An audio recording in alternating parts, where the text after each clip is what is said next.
My name is Haytham Elgawly, and you're tuned in to the Matt Balaker podcast.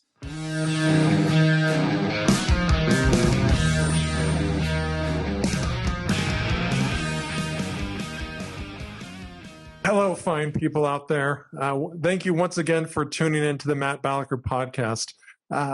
We've heard a lot recently, and some of it's true, but I'd say a lot of it is false information about millennials or Gen Zers or just young people in general not having the drive of past generations. You hear about quiet quitting or people settling for mediocrity. Well, if there are instances of that, today's guest is the complete opposite. He has drive for days. He's a serial entrepreneur who was born and raised in Jersey City, New Jersey.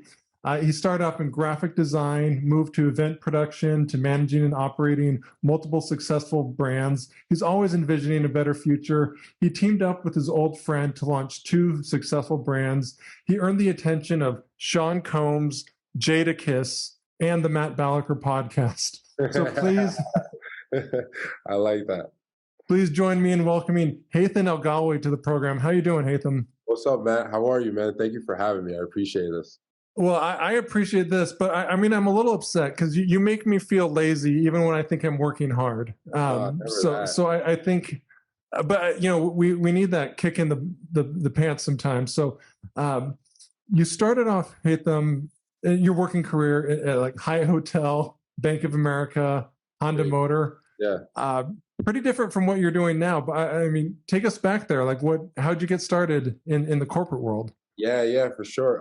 So right out of high school, one of my good friends got a job in he started getting corporate gigs and started making money. So we were just like, he bought his first car at the time. We were like 17 years old, 16 years old, just got our working papers over here.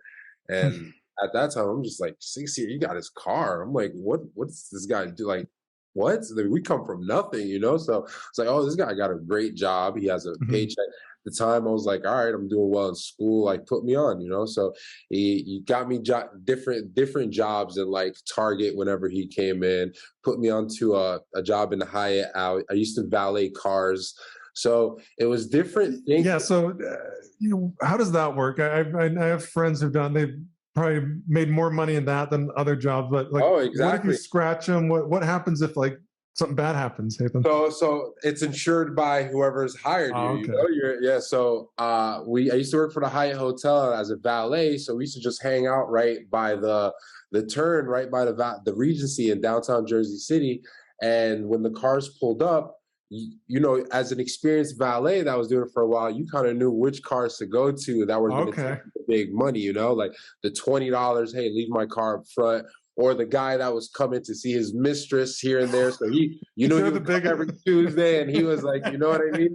So it was intense. So we would make, once I made $100, $200 in cash in 4 or 5 hours, I was like, oh, I don't need to work anymore. I'm happy. No, you're set. So yeah, how do you kind of game plan like who the big tippers are? Is it? So I want to learn. So teach me. You see what type of car, right? Okay. Or you are like, once you're there for a long time, you'll know. All right, this guy comes every Tuesday to have lunch or have meetings. If you know the lady isn't his wife, and you're aware that you can. That's insane, So now you're just or if you see, you just kind of get lucky sometimes. Sometimes it's people that you rarely expect to be great tippers. You're like, whoa, okay. Are there any cars that, all things equal, will lead to a bigger tip? Anything exotic, anything exotic or anything foreign. So like, all right, this guy. Well, I have a Kia, so would that be? Honestly, you would have been the person I would have saw down the block. I would say, oh, that's Matt Balaker, absolutely. Yeah, you're like, Jadakiss is coming through. Someone else take this guy. So I used to valet, and I used to take my tips and head down to this consignment sneaker store right on Brunswick, a few blocks away. And I fell in love with these sneakers and this culture. And the guy running it became one of my best friends, So from there, I started helping out with the brand, helping out creating this. And we just, just indulged in the culture. When it was a subculture back in, 2000, we're saying 2006, 2007, maybe, wasn't very mainstream as it is now. Yeah. So what were, I mean, I remember growing up when Jordans came out, that was a big deal. Yeah, but now that, as you mentioned, there's this subculture. Now it's probably more mainstream. But back in call it 2006, what were the top selling sneakers, or what models were? Jordan is still king. Yeah, Jordan is still king. Long live the king. Yeah, Jordan sneakers are still it. Prices are not the same though as when they first dropped, so but they're still the game changer. Nikes are still it, but Nike has realized the market that they're developing, and they realize how to kind of create hype. Create suspense, that urgency. Like, this is what you need. We only make a certain amount. It's limited edition. Once you purchase them, tomorrow the price raises. So there's resellers. So buy now while you can. Buy now at this price if you can. Not if, while. If I stand corrected. If you can. If you're able to get snag a pair. If not, you're going to have to go to the secondary market and pay a reseller top dollar for those. Okay, it's a whole other market. The sneaker shop, was this the precursor, or was this the first? This was the precursor. So this was the one. This was a consignment shop, no Nike account. And then he closed it down. As an entrepreneur, it's hard to run a business. It was hardships after a year or a year and a half, as long as you ran it, and it shut down. We parted ways. That's when I went to the corporate career. I started working for Bank of America, started working for Honda dealership as a brand development. So were you working at BofA and Honda at the same time, or no, did you take a breath? I was working at Bank of America corporate as a card services representative. So I used to basically, in a call center, call people and call people or pick up the calls that were coming in on credit cards and sell them balance transfers, sell them different products. I was ranked number 4 out of 1,800. Your voice does sound familiar. Yeah. So I was the one telling you, listen, you have 3 credit cards. We could all put them all into one. Take that loan at 3%, do what you want with it, and ruin your life. You know what I mean? So, yeah, roll them up. Well, that's a big step up from the people who go to campuses and sell you like 24% APR credit cards. Of course, the crash came in right after that. I remember Bank of America stock dropping. $2 or something. I remember talking to. That's right. It was under 5. I totally forgot about it. Yeah. And I remember calling my ex-girlfriend at the time, and I was like, listen, you have some money from some insurance stuff. Wait, was she your ex at the time, or was she a girlfriend? No, she was my girlfriend at the time. And I was like, listen, you have some money. Buy all the stock you can off Bank of America. There's no way they're going to let something called Bank of America die. Sweetie, it's too big to fail, literally. Somebody is going to help. Somebody, I don't know what's going to happen. And a big bailout's on the horizon. I was like, wow, you could have made a nice little bank off of that. But you're ahead of the curve. So we ended up leaving there, going to the Honda dealership, becoming a I was at the time it's called what is it called? It's called the brand development or something like that. So actually business development. We would bring in anybody who would call in the dealership. We would try to persuade you to come into the dealership and buy cars. Anytime a customer would come in, we'd get paid for every show. If they bought a car, we get paid more money. There was balances. So I was making great money at $85,000 a year at 18 years old. Wow. Yeah, so at that time, I spent it all on liquor and partying, and I was living on my own at the time. You have some stories to share, at least. Yeah, it's not for nothing. That's how I got into throwing parties too, because I moved out on my own because I had a great job, and I started throwing house parties because my rent was like, I was like, well, why am I paying my own rent? I was like, I'm going to throw a party once a month and charge people money and let them pay. So I started getting known out here for throwing great events, great parties, at a young age. So I was like, all right, so I would throw events, rent out churches or okay, so yeah, we have a lot of freeloaders who listen to this, and you're a smart guy, Haytham. What are some of the tips that lead to I would go ahead and rent out solo cup. I would be like, yo, I would sell you a solo cup for like $20, and it would be jungle juice made in garbage cans or Gatorade coolers and like unlimited drinks, go crazy, whatever, you know. And then we would just sell out all day long. And I'd be the party house every Saturday, so people knew they would come to my house for the parties. Especially what was your neighbors? The crazy part is my neighbors were our age, but they were in the army at the time, so they were getting deployed. So every time they would come back home, they were so happy to be around so much love and girls. They were just like, "Yo, dude, you want to throw a 2-floor party?" And I was like, "What the hell? I'll charge you for more of those solo cups." Yeah.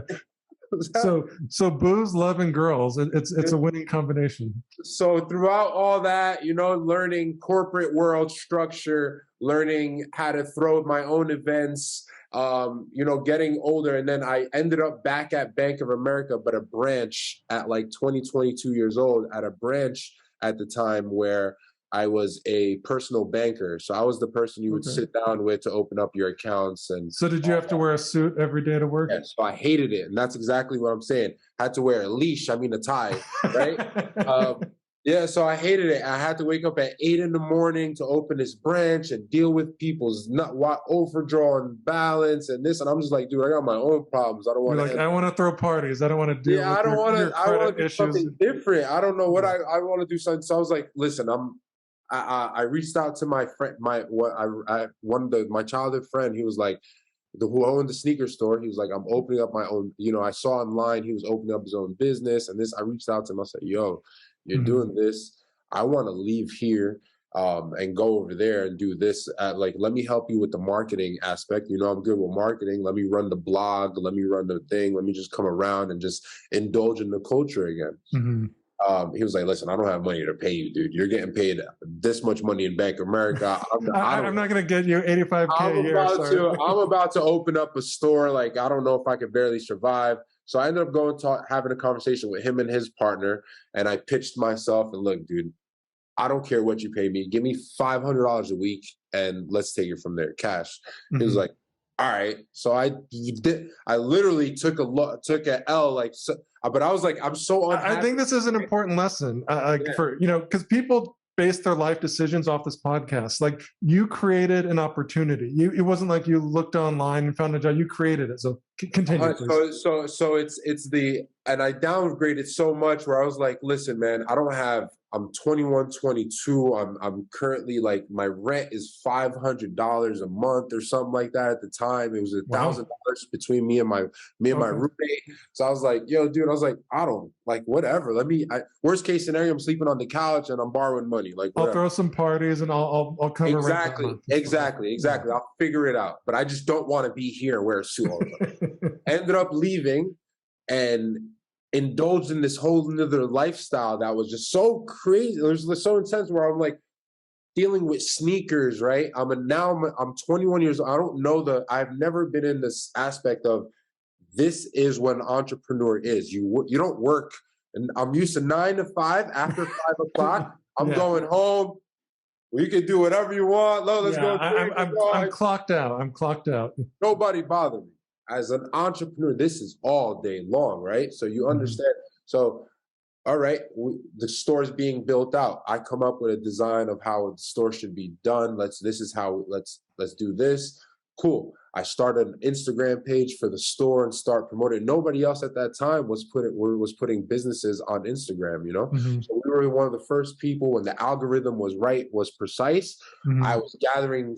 We had 10K followers before we even opened the doors because everybody was so excited of what's going on. I would carry around a bloggy. See, kids, it's not just butt pics. Instagram has some real value to. So we would pick up the bloggy and I would like a video camera, and I would go around to different shows. We would go to sneaker conventions or go to different concerts and just get video drops of people saying, takeover coming soon. That's what the sneaker store was called. Takeover coming soon. Takeover something. And we would also, he had great plugs. My ex-partner had great plugs with sneakers and connects getting the right sneakers, getting the right product. So it's easy to talk about something when you have a quality product, Sure. So we had things people would never ever see, sneakers that people would never even be able to get. So we would how do you find these rare, hard to find It's sneakers? just connections. You just have to be Connections. inside this Illuminati realm of inside subculture. Yeah. So it's people pay people off. It's like so intense. It's insane. But it's we would go around and just gain notoriety. So when we opened up our door, we were in Montclair, New Jersey. It was the first store. It was a very small boutique. And they had a Nike account and they were getting great products. So it was easy for me to be able to market it. And I learned how to run my business through that enterprise. We opened up a second door in Jersey City. The partners had their differences and they ended up separating. So one partner kept one store in Jersey City and one partner kept another store in Montclair, and they changed the name. Okay. So this store became, from Takeover, it became known as Sneaker Room up in Jersey City Heights. So my old friend was like, listen, where do you want to do? You want to go with him or you want to come with me? I was like, nah, bro, I'm loyal. You taught me everything about the game. I'm going with you no matter what. Let's rock and roll. It's like, cool. We're partners in this. This is what we're going to do. Let's run it. Let's run it up. I was like, all right.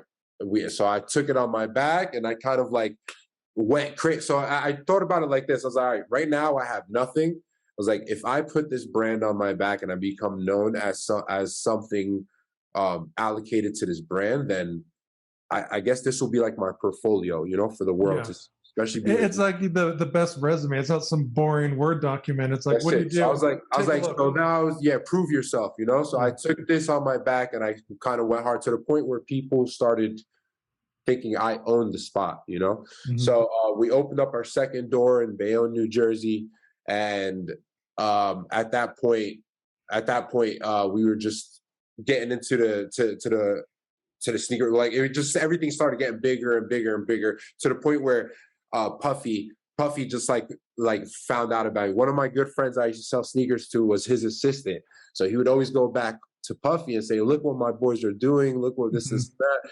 He was like, "Listen, this is awesome. Fly these guys out and let's have a conversation." We ended up flying out. Puffy fell in love. He was like, dude, the way you dress, the way you talk, you remind me of myself. He was like, I need a stylist. Do you want to style? He was like, yeah, absolutely. I was like, hell yeah.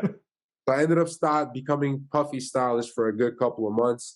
And then all these celebrities that would come into the store, we started becoming really good friends and kind of like just building relationships with these guys. Victor Cruz, athletes and rappers and actors and whoever you can name. So I want to take a quick pause here. So you're not only meeting, but you're working with Puffy. You meet Victor Cruz.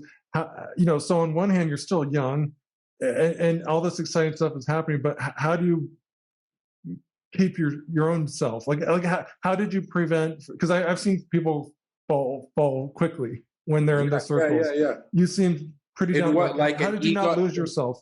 I mean, just to be honest with you, Matt, as my entire life, I felt like I was destined for something, right? So I've always been like the cool kid over here. So I've always been around a lot of people, even when I throw my parties now. So we have that in common. I knew we had a lot. Yeah.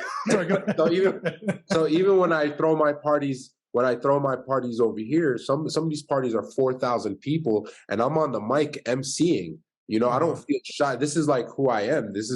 So I was able to kind of communicate with these different entities as if they were just regular people. And my world was like, I was like, dude, what the crazy part is? Actually, that's a great question, because I remember moments where I would be hanging out with Puffy, right, in his Central Park home, looking over this, and then going to dinners and moving, we would leave dinners and go into clubs in big Escalades, really moving, very militant and like a celebrity superstar. This guy could walk out in the street and millions of people would ambush him and kind of just bombard him. All right.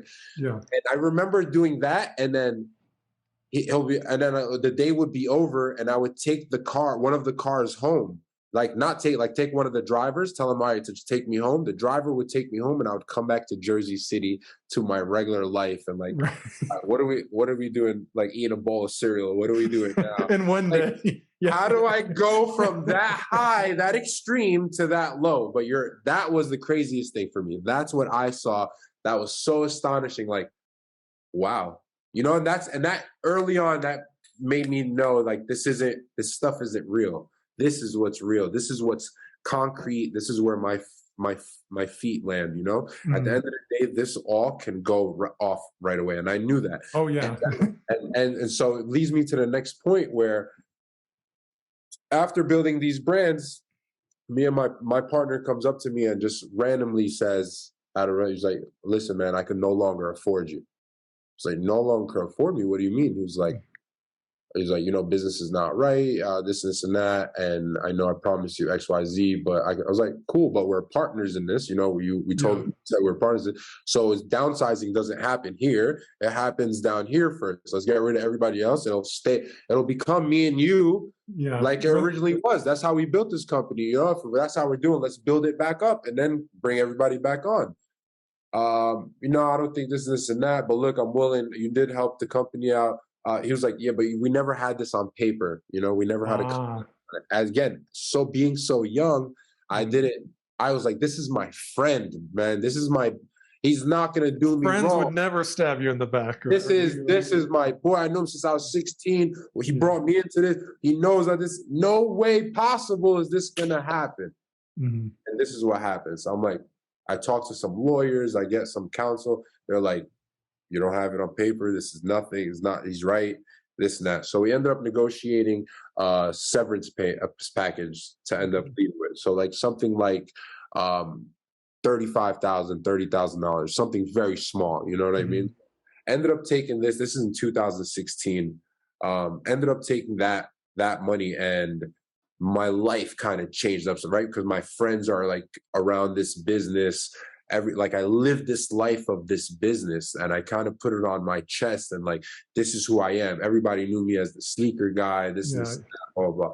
So in my mind, I was like, all right, let me take this, bro. I don't want to be anywhere that I'm not wanted, especially if something like that. Because if this is happening now, later on, it's going to be difficult anyway. So I ended up taking that severance payment, and was like, well, I can go work for, you know, corporate Foot Locker or corporate whatever, or I already got a taste of the entrepreneurship. I created 3 businesses already for other people. I was like, let me see if I can do this again. You know, let me do it for myself. So I ended up renting a small little spot up in Jersey City Heights, small little 300 square feet, maybe 200 square feet. And I had a clothing line at the time. I used to teach classes. I started this program called Chilltown Children, where Chilltown is what we call Jersey City. Children, CH is spelled CHILL. The word chill. The word chill stands for changing how I'm living life. So I used to teach people how to create their own clothing line, market, and sell it. And that's how I came into the industry, and that's how I kind of learned owning my own business and made my own money, because I started a clothing line called I Create. So I was like, after that happened, I was like, let me run what I create. I'm doing well with it. Let me create a whole fashion line. I'm going to rent a small space, do a pop-up, and run it for a month.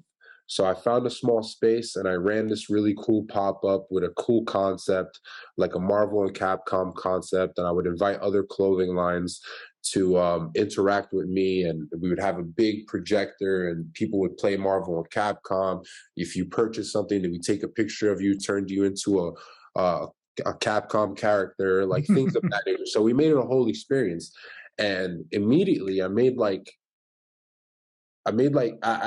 spent like $7,000 on this whole line, and I ended up making like $35,000 within a month and a half. And I was just like, I did a whole fashion show. I threw this whole big event. You know, I utilized everything that I do again into this one. And I was like, man, this is crazy. I got to do my own business, you know? So I started looking for my own space out here, and I ended up landing on a nice space. And I ended up having a crazy concept that I thought about while working at the sneaker store, because I used to say, well, come get fly. My name is Boeing 747. So I was like, what if I opened up a store called the Clearport? It comes after the Jay-Z line. I don't land at the airport. I call it the Clearport. So I was like, you know what? I'm going to do something crazy. I'm going to open up a store, make it look like an airport, and that's going to be the conceptual retail experience is what we call it. And then I opened up the Clearport in 2016, May 21st, 2016. Wow, so that same year you got your severance. You I got opened it. your I own got my store. severance in November. I leased the space in January. Okay, while looking, yeah. So I threw that pop-up shop in a month, and I was You like, didn't spend a lot of time licking your wounds. "Oh You hell got no!" I right was at like, it. "Jump in it!" I was like, "Jump in it, dude! Jump in it! Jump, jump, jump, jump!" So I went crazy. I jumped in, and then what's crazy is I was like moving so sneaky, looking for spots because I didn't want anybody else to know that I was opening up a spot or what's happening and go like jinx it, or something, Mm. whatever it is. Eventually people got word that I was opening up a spot, and it got back to my ex-partner. Ex-partner calls me up and says, we have, it doesn't call me up, he emails, he's like, we have a non-compete. I was like, a non-compete, where's it? The non-compete came from a TV show that I got us through Puffy. Okay. That we were going to get a sneaker TV show, like a reality TV show based off of the storefront about this and this. Now we were going to get that. It was going to be on MTV. We were on MTV, Revolt TV. Like we were doing all that stuff, So we were going to get a TV. So we was a non-compete for something totally different that nobody, if we got a TV show, nobody could open up those. And I was like, dude, I don't want a sneaker store. I'm going to be on TV, whatever. Like. So ended up, he's like, do we have a non-compete? I'm like, bro, don't worry about it. I'm not opening up nothing. Don't worry, brushing them off. I ended up opening up the following month. I get my first lawsuit ever at 26 years old. You've graduated. Oh, that's Puffy, man. Now it's like, I've been here, done that. But so now we have, got the first lawsuit and was like, whatever, fought it, ended up settling for some minor thing, you know what I mean? But I never sold sneakers. I always sold just clothes. Okay. Nobody just wanted to fight it. I was like, I just opened up a business. I don't want to fight it. So he tried to sue me for like 40 grand. Ended up cashing out for some stupid coin amount, but ended up pushing that. So, but 6 years later, we've had the Clearport. I've thrown bigger events. I've just grown bigger as an entity. And now, fast forward in 2022, I'm getting ready to convert this space that is the Clearport into Medusa, which is a Class 5 recreational dispensary and endorsed with a consumption lounge, one of the first consumption lounges in New Jersey. And we have our conditional license in New Jersey, and we have our city approval as of yesterday, the full city. Congratulations. And for those who don't know, New Jersey went rec, or call it adult use. Was it like last year? Last year, 2021. 2021, and it's a pain in the ass to get anything done there. I mean, so oh my God! Please tell the people, because they think, people love weed or they love cannabis. Let's start. What's the reality like, Haytham? Honestly, I've spent more time in courtrooms for legal weed than I have for illegal weed. And it was easier in the legacy days. And I've been arrested, and I'm a social equity activist, so I've been arrested for weed before, and I've also come from the legacy market too. So I've been around this for a long time. But I understand that this is, this is something new. This is our first time doing something like this on this side of the world. So I think we have to understand that we're educating each other, and we're all learning from each other, and we have to make our mistakes if there are, when we do make them, and we have to work together to get to a perfect point, because the reality is cannabis is here, and cannabis is going to be here. It's going to exist. It was here thousands of years before us. It's going to be here thousands of years after us. So Medusa, it's a great name. Thank you. What differentiates it from other lounges or other places? So Medusa is my baby now, because just like the Clearport, it was such a unique concept where Clearport, I was thinking about is smoking a bunch of weed too. And I did the same routine this time. I was like, I got to think of a cool name, dude. So we ended up getting a bunch of strains here, and I'm just smoking a bunch of stuff. And I'm thinking, I'm watching, have stuff in the background thinking, I'm like, I got it. It's Medusa.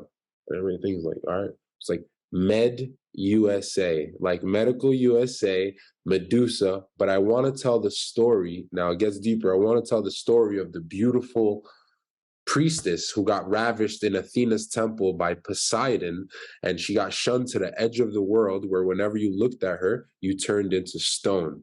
Just like the cannabis flower, like thousands of civilizations for hundreds of years, until the war on drug stigma turned it into this horrendous monster shunned to the edge of the world, where whenever you smoked it, you got stoned.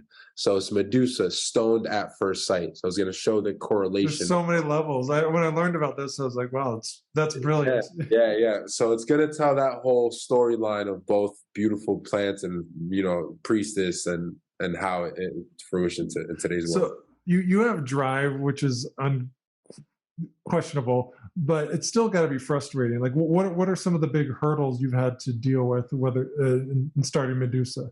Yeah, I was born and raised here in Jersey City, and I'm a regular, hometown guy that just learned how to, just going through the hurdles with everything, trials and tribulations.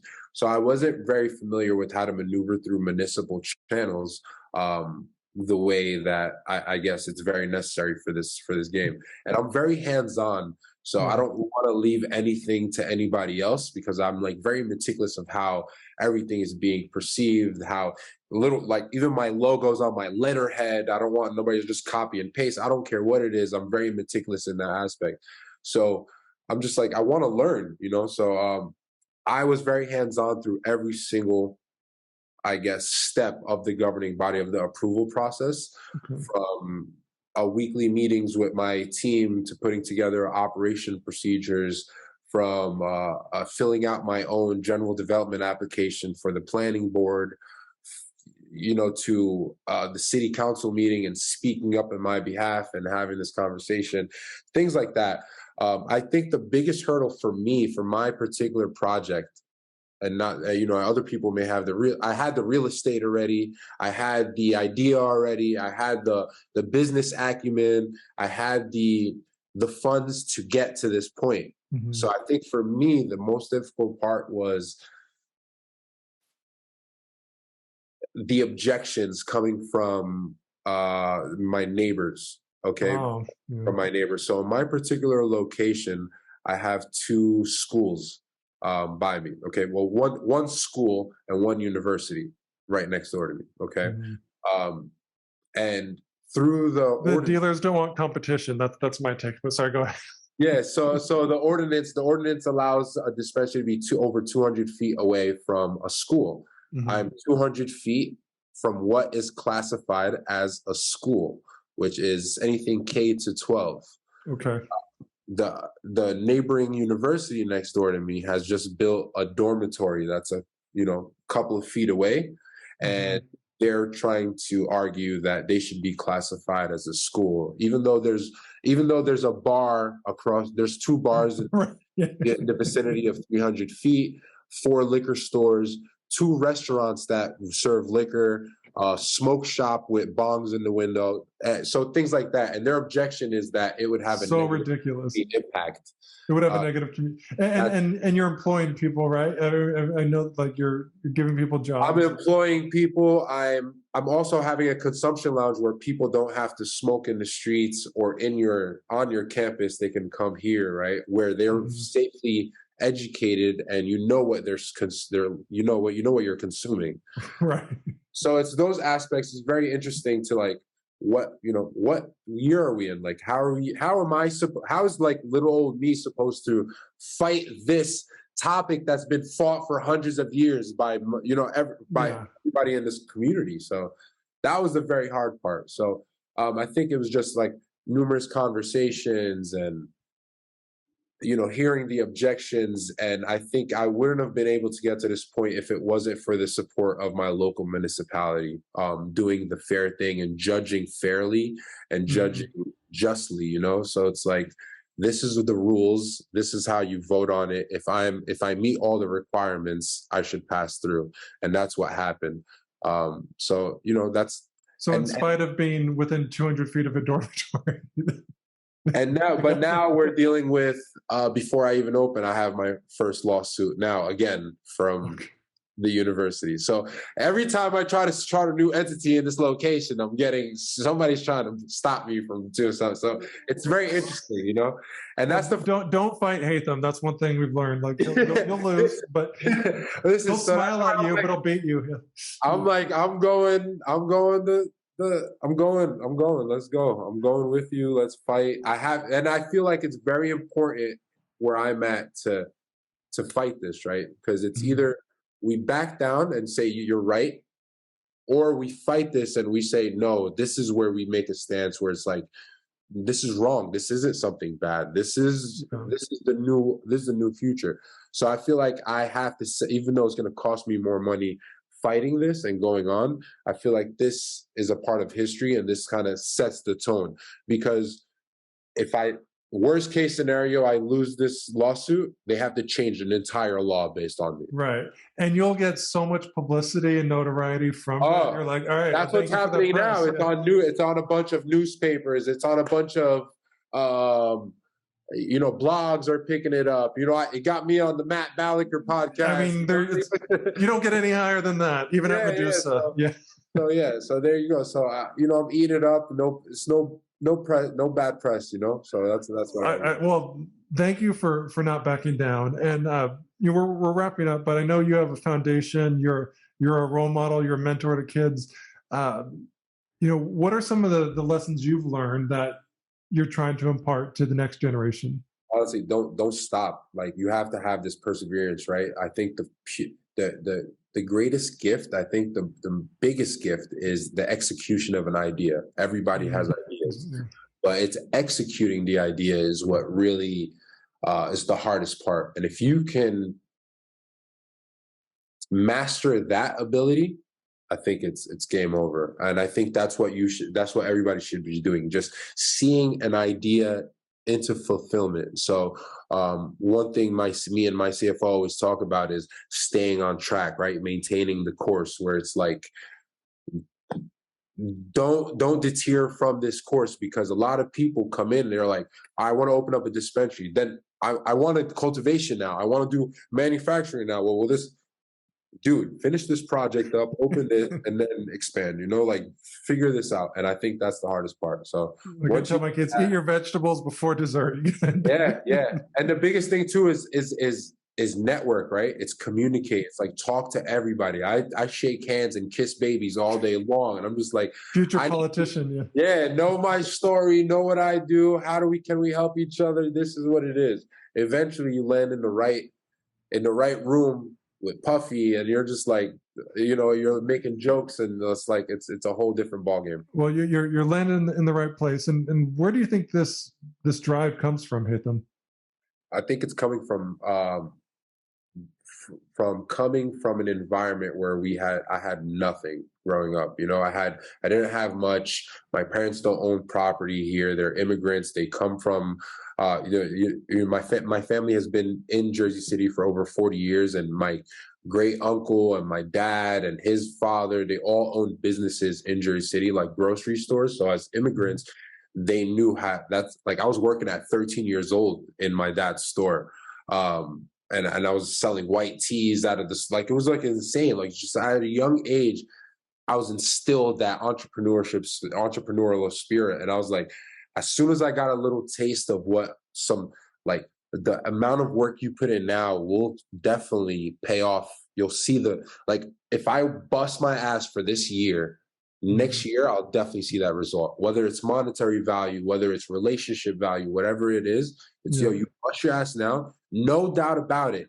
That algorithm works, math, 1 + 1 is always going to equal 2. There's no way you put in that work, you become a master at something, it's going to pay off some way, somehow. Delayed gratification. I mean, I would love to, it could never happen, but take, say, next year's Wharton Business School class, split them in half, take half, go to the traditional route, take half, have some immigrants who've been working their asses off for a generation, do what you did, and in 5 years, see which group is better off. My money is going to be on the top. I love that, dude. Absolutely, man. I seen, like I said, we come from nothing. So for me, it's like, so that's why when I was going against all these obstacles that people, how many people were down me, like, maybe you should move your space. you're not going to get, this is such a political move. You're not going to, this is as many, like, I was like, no, man, like, what's going to happen? They're going to tell me no, I'm going to go back to selling t-shirts. I'm going to here now. Like, it's nothing. It's cool. I don't have anything, dude. Like, what are you going to do? You're not going to take anything I don't have. So I'm fighting. Let's fight. And that's, I love that. Yeah. So, Haytham, what are you most optimistic about? What I'm most optimistic about that this industry is definitely going to change.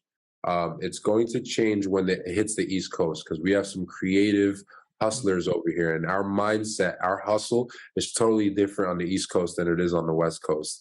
We saw what they could do on the West Coast. We're going to see different brands and different entities and different players emerge in this industry. And I'm just like, I'm happy to be one of the pioneers in Jersey, and I'm like excited to bring a new experience to this industry. Well, Jersey is lucky to have you. Where can people out there learn more about what you're doing? Maybe they got a lot of money they want to throw at you, or just tell somebody, where can they learn about you? I love that. Please, on Instagram, it's at Haywoner, Haywoner, or you can check out Medusa NJ. Again, it's at Medusa NJ, like New Jersey, or medusanj.com. Cool. Well, we'll be sure to link to that on the description for this podcast. Haytham, thank you so much for joining us. Please come back. All right, thank you. I appreciate you. Thank you for everything.